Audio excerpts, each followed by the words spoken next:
Welcome to Management 2110's Chapter 3 lecture, based on the readings from the textbook Management. It's the 13th edition. Some of you may have 14th by Robbins and Coulter. It's okay depending on the edition that you have. Most of the information that we have that we're going to be covering, you really don't have to worry about what's lectured to you. And also some of the information that you're going to get from the learning games and some of the tech-based tools I put in the Blackboard. You also have practice tests that are going to aid you in learning. So most of that comes from the 13th edition. So we're going to get started. And here we're going to contrast the actions of managers according to the omnipotent and symbolic views. And we're going to describe the constraints and challenges facing managers in today's external environment. And we're going to develop your skill at scanning the environment so you can anticipate and interpret changes taking place. We're also going to discuss the characteristics and importance of an organizational culture. You're going to know how to read and assess an organization's culture. And then you're going to describe current issues in organizational culture.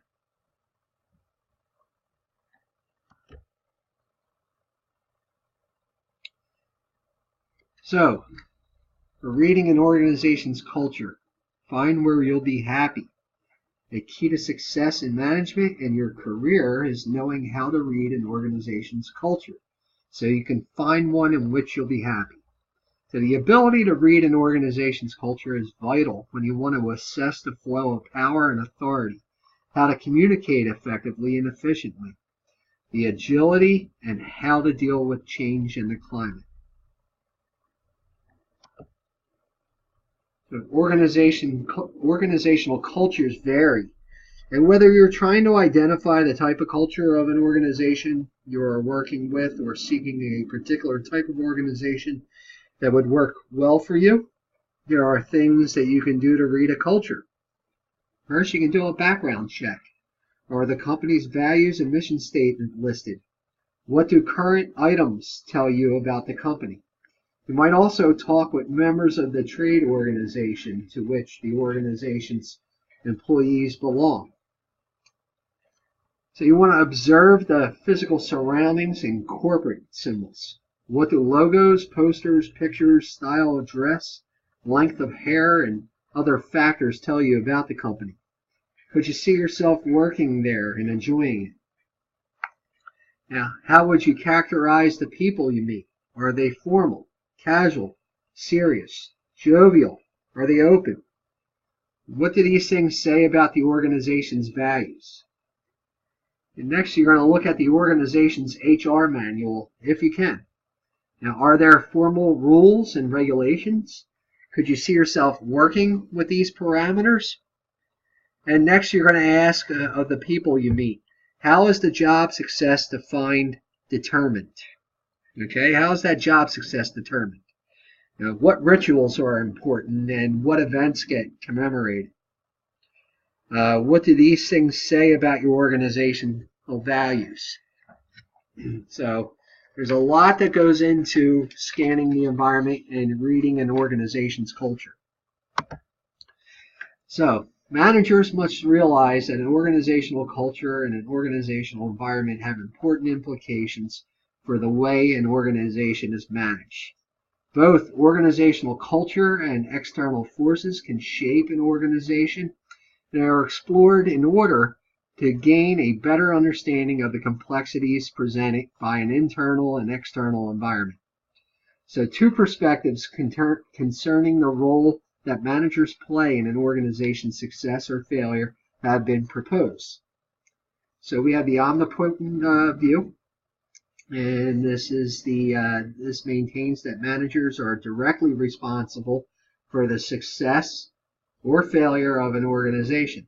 So this view of managers as being omnipotent is consistent with the stereotypical picture of that take-charge executive who can overcome any obstacle in carrying out the organization's objectives. And 2, when organizations perform poorly, someone must be held accountable. According to the omnipotent view, that someone is the manager. Next, we have the symbolic view. And this view of management upholds the view that much of an organization's success or failure is due to external forces outside managers' control. So the influence that managers do is seen mainly as a symbolic outcome. And you have organizational results are influenced by factors outside the control of managers, including the economy, customers, governmental policies, competitors' actions, the state of particular industry, and the control of proprietary technology, and the decisions that made by previous managers in the organization. So you have the manager's role is to create meaning out of randomness, confusion, and ambiguity. So according to the symbolic view, the actual part that management plays in the success or failure of an organization is minimal.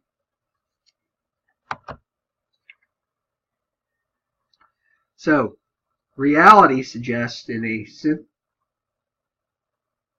synthesis, managers are neither helpless nor powerful. Instead, the more logical approach is to see a manager as operating within constraints imposed by the organization's culture.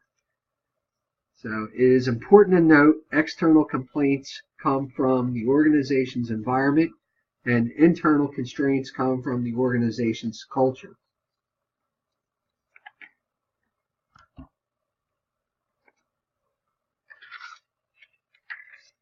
So this is Exhibit 3.1 in the text, and this illustrates the complaints on managerial discretion. Okay, so you have the managerial discretion, and then you have the organizational environment and the organization's culture being factors. So the impact of the external environment on a manager's actions and behaviors cannot be overemphasized. Forces in the external environment play a major role in shaping managers' endeavors. The external environment consists of those factors and forces outside the organization that affect the organization's performance. The external environment includes those broad external conditions that may affect the organization: economic, political/legal, I should say, socio-cultural, demographic, technological, and global conditions. The political/legal conditions include the general political stability of countries in which an organization does business and the specific attitudes that elected officials have towards business. The federal, state, and local governments can influence what organizations can and cannot do. The socio-cultural conditions include the changing expectations of society. And you have societal values, customs, and tastes can change, and managers must be aware of these changes. You have technological conditions, which have changed more rapidly than any other element of the general environment. Global factors include global competitors and global consumer markets. So you have the external environment, those factors and forces outside the organization that affects its performance. The external environment includes several different components. You have economic, which encompasses factors such as interest rates, inflation, changes in disposable income, stock market fluctuations, and business cycle stages. Next, you have demographic, and that's concerned with trends in population characteristics such as age, race, gender, education level, geographic location, income, and family composition. Next, you have the political/legal, and that's concerned with federal, state, and local laws, and global laws as well. The external environment continued. You have technological, which is concerned with scientific or industrial innovations. You have the sociocultural, which is concerned with societal and cultural factors such as values, attitudes, trends, traditions, and lifestyles, beliefs, tastes, and patterns of behavior. You have global, which encompasses issues associated with globalization and a world economy. The demographic component is concerned with trends in population characteristics such as age, race, gender level, gender, education level, geographic location, income, and family composition.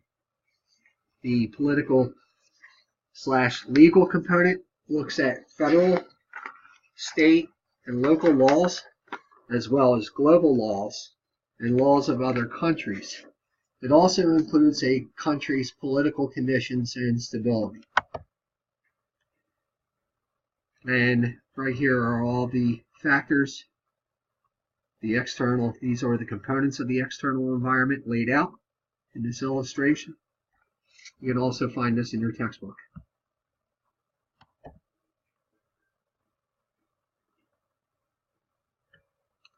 So, factors impacting global businesses. Like many global businesses, Nestle is facing increased commodity raw material costs. Nestle, the maker of products from Crunch chocolate bars to Nescafe coffee to Purina pet food, spends more than $30 billion a year on raw materials. So commodity costs are just one of many volatile economic factors facing organizations. So managers need to be aware of the economic context so that they can make the best decisions for their organization.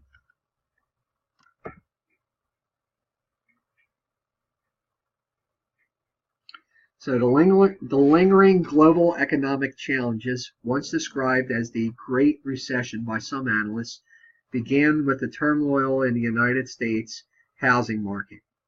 As credit markets collapsed, businesses were impacted. Credit was no longer readily available to fund businesses.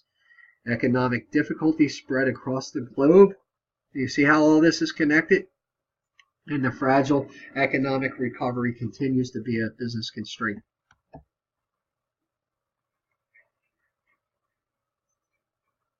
So as economic growth has languished and sputtered, and as people's belief that anyone could prosper declined, social discontent over growing income gaps has increased. Business leaders must realize that societal attitudes in the economic context have the potential to create constraints.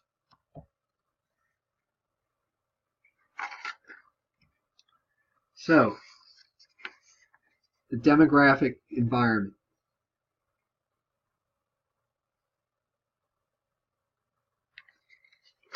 Generation Y is an important demographic at Facebook, where most employees are 40.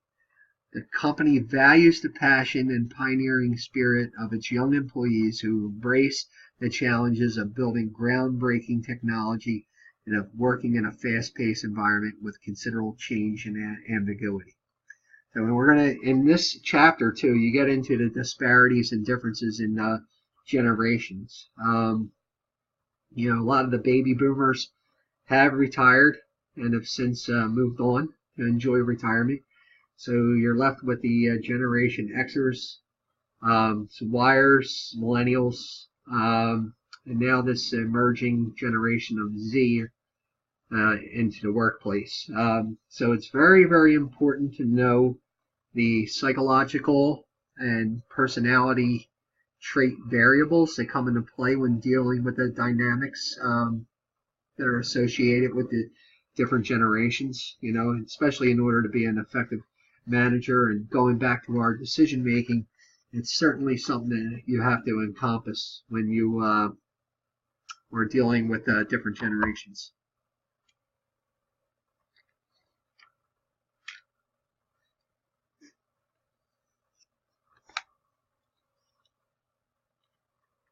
So the demographic environment continues. The size and characteristics of a country's population can have a significant effect on what it's able to achieve in politics, economics, and culture. Baby boomers born between 1946 and 1964 are one of the largest and most influential demographic groups in history. Generation Y, or millennials, children born of baby boomers, born between 1978 and 1994, make an impact on technology in the workplace. And then post-millennials, the youngest group identified age group, basically teens and middle schoolers. They have been called the I generation because of advances in technology have customized everything to the individual.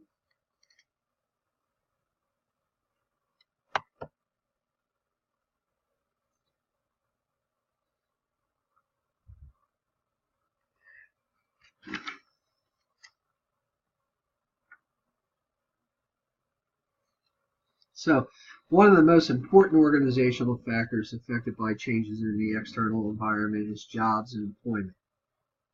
For example, economic downturns have resulted in higher unemployment and placed constraints on staffing and production quotas for managers. Not only does the external environment affect the number of jobs available, but also impacts how jobs are managed and created. Changing conditions can create demands for more temporary work and alternative work arrangements. So environments differ in their amount of environmental uncertainty, which relates to 1, the degree of change in the organization's environment, and 2, the degree of complexity in that environment. In a dynamic environment, the degree of change is characterized as being dynamic or stable. So in a dynamic environment, components of the environment change frequently. If change is minimal, the environment is called a stable environment. The degree of environmental complexity is the number of components in an organization's environment and the extent of an organization's knowledge about those components. So if the number of components and the need for sophisticated knowledge is minimal, the environment is classified as simple. If a number of dissimilar components and a high need for sophisticated knowledge exists, the environment is complex. Because uncertainty is a threat to organizational effectiveness, managers try to minimize environmental uncertainty.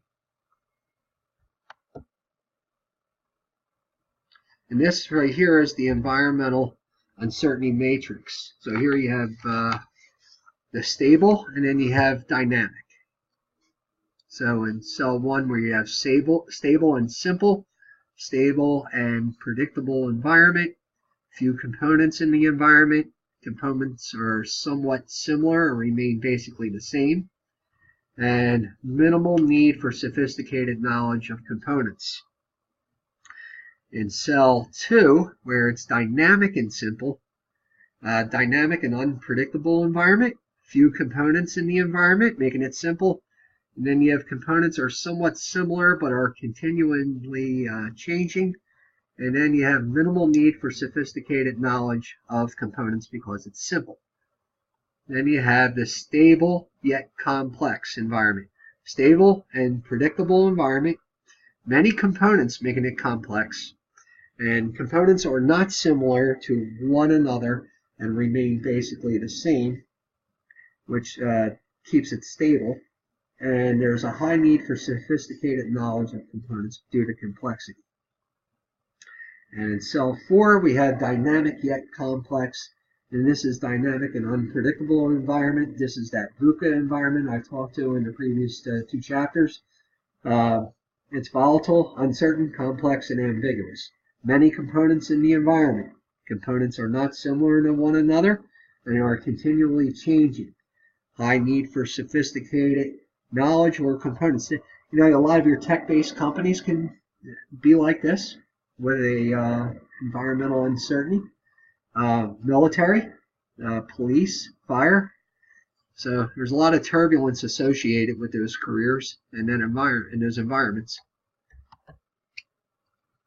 So how the external environment affects managers. One of the most important organizational factors affected by changes in the external environment is jobs and employment.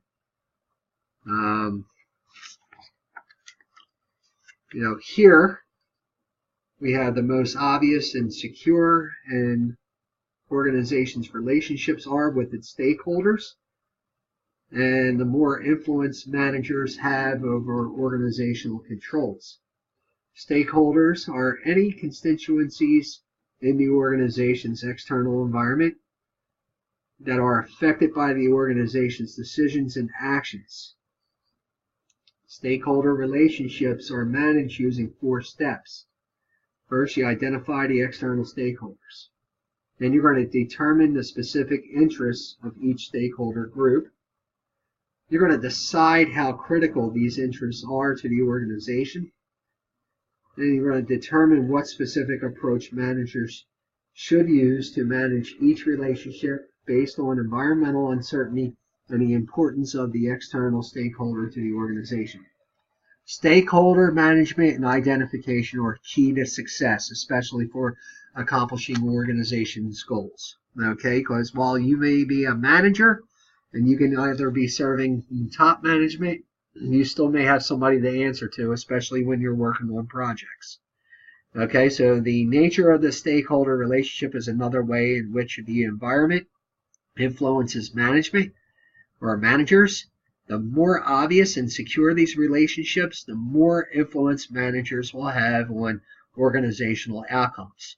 Stakeholders are any constituencies in an organization's decisions and actions.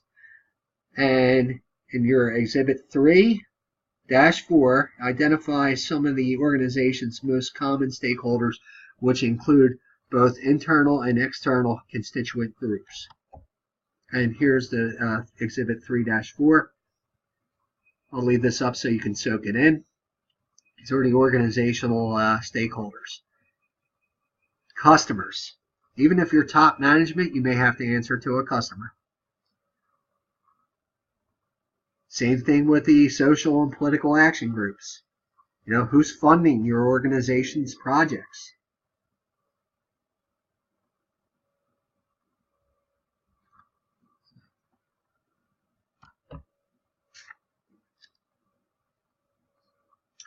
So because culture can be a very powerful agent in organizations, therefore it is very important for managers to pay attention to it. The stakeholder relationship management is important for 2 reasons. Okay.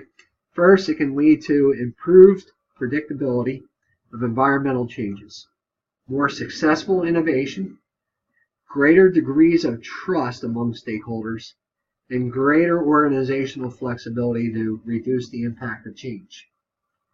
It is the right thing to do because organizations are dependent on external stakeholders as sources of inputs and outlets for inputs, and the interests of these stakeholders should be considered when making and implementing decisions.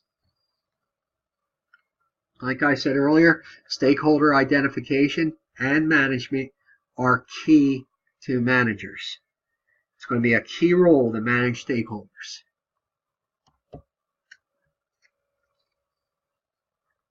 So organizational culture, constraints and challenges. So just as individuals have a personality, so do organizations. We refer to organization's personality as its culture. So what is organizational culture?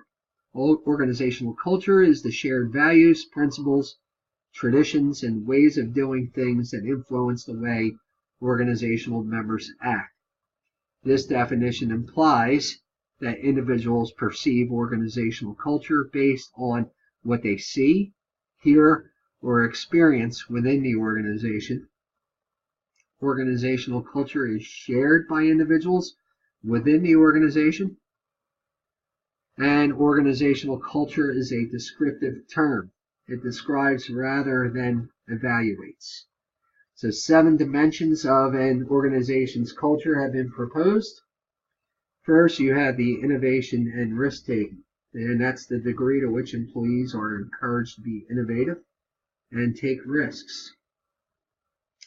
Next, you're going to have attention to detail, and that's the degree to which employees are expected to exhibit precision, analysis, and attention to detail. Next, you have the outcome orientation, and that is the degree to which managers focus on results or outcomes rather than on techniques and processes used to achieve those outcomes.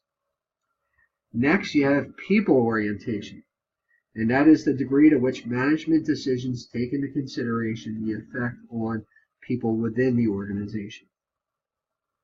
Next, you have team orientation, and that's the degree to which work activities are organized around teams rather than individuals. Next, you have aggressiveness, and that's the degree to which employees are aggressive and competitive rather than cooperative. Next, you have stability, and that's the degree to which organizational activities emphasize maintaining the status quo in contrast to growth. So, in your text, Exhibit 3-6 describes how the cultural dimensions can be combined to create organizations that are significantly different. So, describing an organization using these 7 dimensions gives a composite picture of an organization's culture. In many organizations, one cultural dimension often is emphasized more than others and essentially shapes the organization's personality and the way the organization works. So, organizational culture, again, the shared values, principles, traditions, and ways of doing things that influence the way organizational members act and that distinguish the organization from other organizations. Cultural values and practices evolve over time. So the organizational culture is, first, perception. That's based on employee experience within the organization. Next, it is descriptive, how members describe it. And then also it is shared. That's how employees share perception and experiences. Research suggests that 7 dimensions of the culture that seem to capture the essence of the organization's culture. And these dimensions are shown in Exhibit 3-5, like I said earlier. So, and these are those dimensions. We're going to go back. And I went over each one.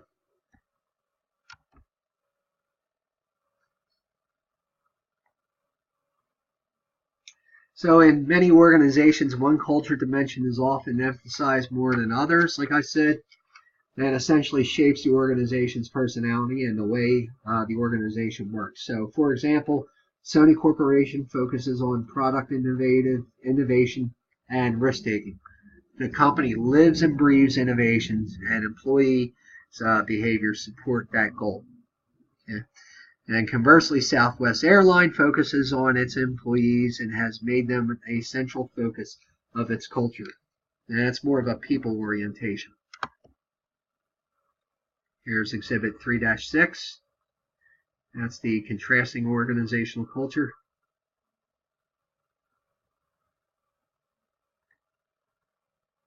Risk-taking and change discourage. Organizational A. It's creativity discourage, close managerial supervision, work activities designed around the individual employee. It's highly mechanistic. And then you have organization B, where risk-taking and change rewarded, creativity and innovation rewarded, and management trusts employees, and work designed around teams. That is an innovative culture, which you will see later in the chapter. So Exhibit 3-6 illustrates how the dimensions of culture can create significantly different cultures. Both organization A and B are manufacturing firms, but each company emphasizes a different dimension that have shaped the organizational culture. So, Exhibit 3-7, strong versus weak cultures. In the strong cultures, they value widely shared, attributes, widely shared beliefs, The culture conveys consistent messages about what is important. It's highly socialized. That's a word you're going to want to remember. Socialization is how the culture bleeds throughout the organization. And most employees can tell stories about company history or heroes. Leadership through storytelling is highly effective. You can Google it, learn a lot about it. It really helps with the framing. Framing done in an effective way. I know we spoke about framing before, how it can be an error or a bias, but framing can be highly effective in gaining buy-in. So employees strongly identify with the culture and the strong connection between the shared values and behaviors. I can't emphasize this one enough. When there is a little gap between what is espoused and what is enacted, when it comes down to organization values or telltale signs of a strong culture. Military is a great example of this. Next, you have weak cultures. Its values limited to a few people, usually top management. It's not socialized down. Culture sends contradictory messages about what's important. Remember last chapter or two I talked about Wells Fargo and how it had a set organization core values. However, its business initiatives were really driving the values of the employees, hence the fact there were ethical violations, because they were driven by greed and not by their organization values. So they had a weak culture.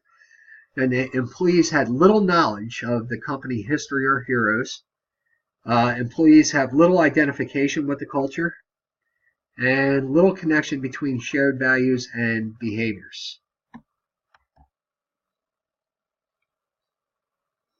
So strong cultures. Some strong cultures are found in organizations where key values are intensely held and widely shared. Whether a company's culture is strong, weak, or somewhere in between depends on organizational factors such as size, age, employee turnover rate, and intensity of the organizational culture.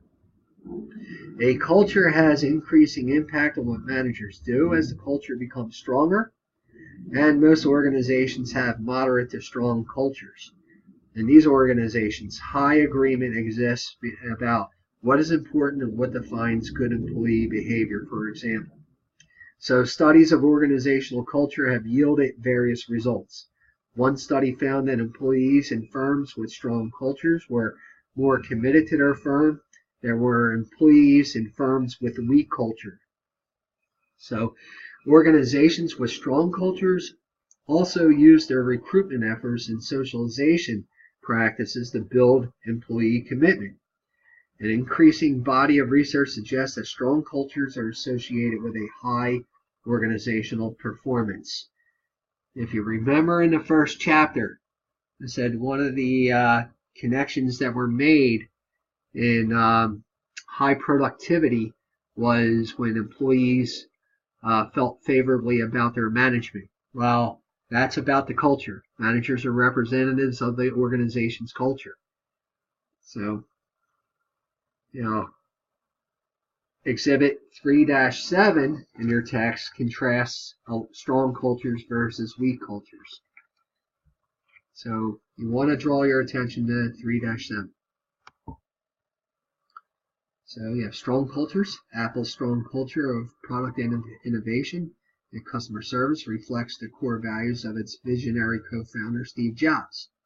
Jobs instilled these core values in all employees from top executives to sales associates, such as the Genius Bar employee shown here training a customer at the Apple store in Manhattan.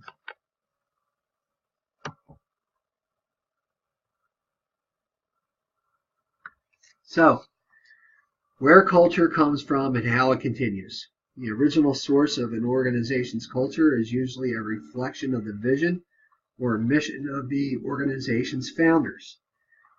The culture is a result of the interaction between the founder's biases and assumptions and what the first employee subsequently learned from their own experiences. Now, an organization's culture continues when the culture is in place and practices help to maintain it. Hiring practices reflect the culture in terms of fit. Sometimes whether or not somebody's going to conform to the organization culture is transparent during the hiring process. You want to hire people who are, who espouse the same organization values, or essentially espouse the values the organization espouses. So it makes it for much easier shaping when it comes down to shaping the organization values into the individual, and socialization. Actions of top executives help to maintain the culture, and new employees learn the organization's ways of doing things through socialization, and I spoke about that earlier. That's the process that helps employees adapt to the organization's culture. Exhibit 3-8 in your text shows how organizations establish and maintain culture. And here's Exhibit 3-8.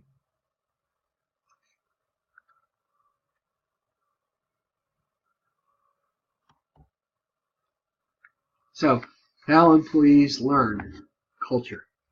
Okay, a learning culture. Employees learn an organization's culture in a number of ways. The most common are stories, rituals, material, symbols, and language. That's that leadership by storytelling I spoke of earlier. Okay. Next are stories. Organizational stories about significant events in the life of the company that help to keep the culture alive. And the dynamics that are present here are employees, when they hear these successes and wins, they're going to want to epitomize the same behavior. So they know it's already worked. It helps them through reflection and inquiring, what the best behaviors are. So when they hear stories about these wins, it helps motivate them to epitomize or exemplify the same behaviors. So you have rituals, and that's the repetitive sequence of activities that express and reinforce important organizational values and goals. So continuing on, material artifacts and symbols convey to employees what is important and the kind of expected behaviors. If your organization posts its values, its mission statement, its vision on the wall, that's highly effective. That shapes the thinking of everybody walking in the door of what they're walking into. If you have a trophy case exemplifying all the wins based on the desired behavior, employee of the years, parking spots, that shows that you belong to an organization that fosters excellence. So it puts everybody in the right mindset. And then you have language. And that's many organizations or units of an organization use language to identify and unite members of a culture. New employees are frequently overwhelmed with acronyms and jargon that quickly becomes a part of their language. And this is Exhibit 3-9. So it associates culture with the functional approach to management.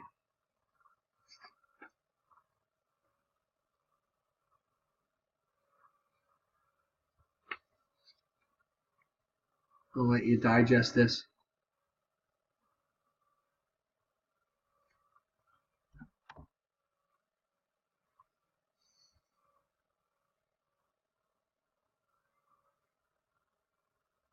So creating an innovative culture. What does an innovative culture look like? You have challenge and involvement. Are employees involved and motivated by and committed to the long-term goals and success of the organization? Next, you'll see a lot of freedom. Can employees independently define their work, exercise discretion, and take initiative in their day-to-day activities? Now you have trust and openness. Are employees supportive and respectful of each other? Is there a high level of social and human capital? You have idea time. That's brainstorming. Do individuals have time to elaborate on new ideas before taking action? Do you see a lot of collaboration? Is there playfulness and humor? Is the workplace spontaneous and fun? What comes to mind is Google. And Google has a strong organizational culture, an innovative culture. Is there conflict resolution? Do individuals make decisions and resolve issues based on the good of the organization versus their personal interest? You have to have the organization's vision in mind when you engage in conflict resolution. What's the end result? And is it going to benefit the organization? And debates. Are employees allowed to express opinions and put forth ideas for considering and review? It's kind of goes along with how I said, for innovation and creativity, you have to foster diversity. You have to place value on the differences in people and what everybody's bringing to the table. Even that lowest ranking person, they have the right answer. So next, you have risk taking. Do managers tolerate uncertainty and ambiguity, and are employees rewarded for taking risks? Taking risks is about spanning the boundaries. You can't be innovative without spanning those boundaries and lifting those organizational or personal constraints. So, creating a customer responsive culture. This is directly right from the text. What does a customer responsive culture look like? Research shows the following 6 characteristics routinely present in a customer responsive culture, and that's the type of employee, the type of job environment, widespread use of empowerment, role clarity, and employees who are conscientious in desire to please the customers. So some of the suggestions for managers when it comes down to hiring the type of employee: hire people with personalities and attitudes consistent with customer service, friendly, attentive, enthusiastic, patient, good listening skills. And the type of job environment. If you're a manager, you want to design jobs so employees have as much control as possible to satisfy customers without rigid rules and procedures. Empowerment, this kind of goes along with that. Give service contact employees the discretion to make day-to-day decisions on job-related activities. Then role clarity. Reduce uncertainty about what service contact employees can and cannot do by continual training on product knowledge, listening, and other behavioral skills. Customers do not want to be told that somebody's going to get back to them and then it never happens. So in order to stay consistent and have that desire to satisfy and delight customers, you want to clarify the organization's commitment in doing whatever it takes, even if it's outside an employee's normal job requirements. This got to go along with the mission and the vision of the organization if you want to be customer-centric.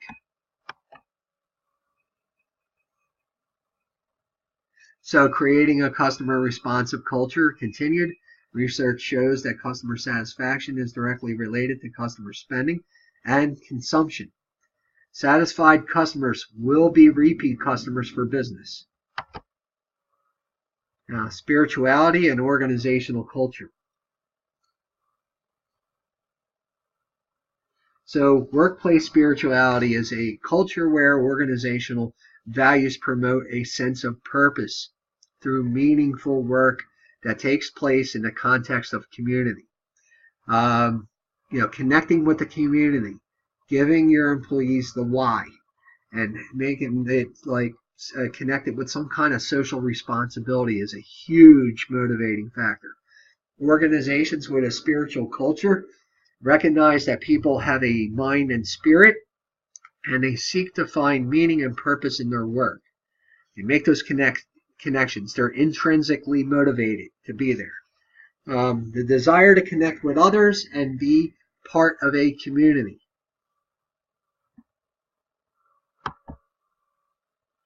So the 5 cultural characteristics of spiritual organizations. That's research indicates that spiritual organizations have 5 characteristics. These are the 5 characteristics. First, strong sense of purpose.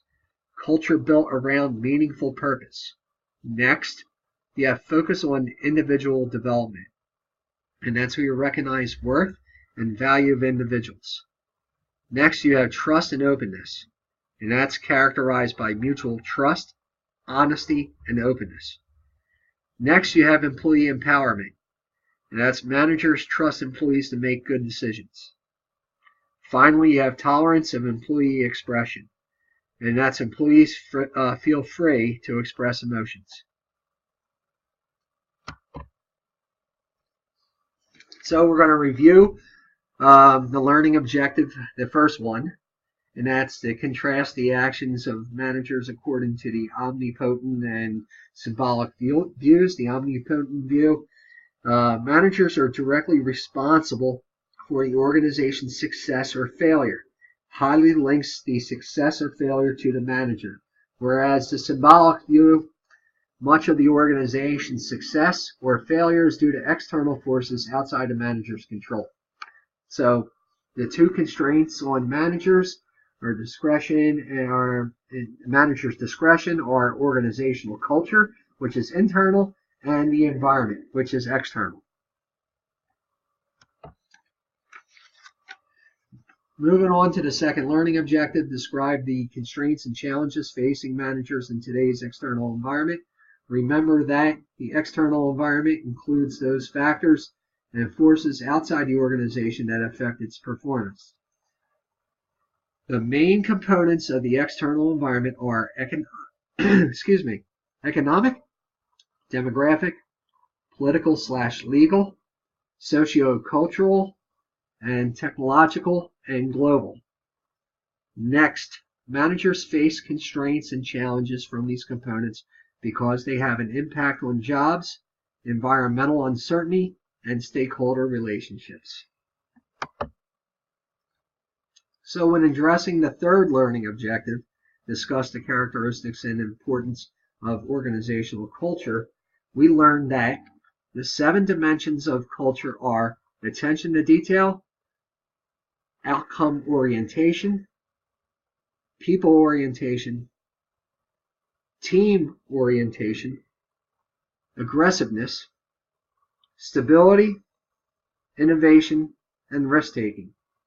The stronger the culture, the greater the impact on the way managers plan, organize, lead, and control. The original source of the organizational culture reflects the founder's vision. Culture is transmitted through stories, rituals, material symbols, and language.